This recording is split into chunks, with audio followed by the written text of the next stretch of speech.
सोमानं सोतारं प्रकाशनवन्तं कुरु ब्रह्मणस्पते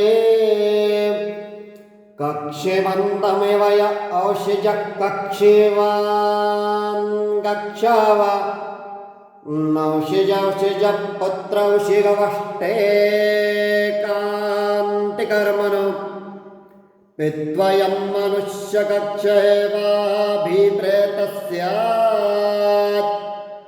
तं सोमानं सोतारं मा प्रकाशनवन्तं गुरु ब्रह्मणस्पते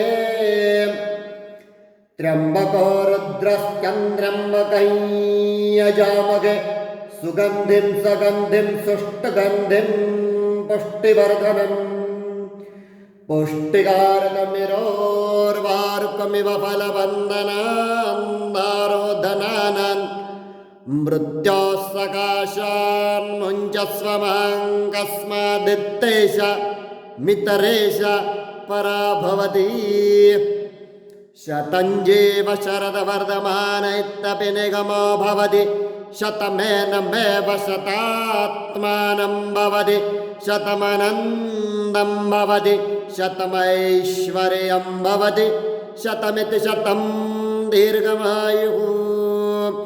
ॐ गङ्गणपते नमः। ॐ गङ्गणपते नमः। ॐ गङ्गणपते नमः। ॐ महागणपते भालचन्द्रगणपतिर्देवताभ्यो नमो नमः। ॐ श्री सद्गुरुनाथ रामचन्द्राय नमः। ॐ श्री सद्गुरुनाथ रामचन्द्राय नमः। ॐ श्री सद्गुरुनाथ रामचन्द्राय नमः। ॐ ब्रह्मणस्पति स्वरूपाय नमो नमः। ॐ श्री सद्गुरुनाथ विष्णवे नमः। ॐ श्री सद्गुरुनाथ विष्णवे नमः। ॐ श्री सद्गुरुनाथ विष्णवे नमः। ॐ अष्टविनायक स्वरूपाय नमो नमः। ॐ गङ्गणपते नमः।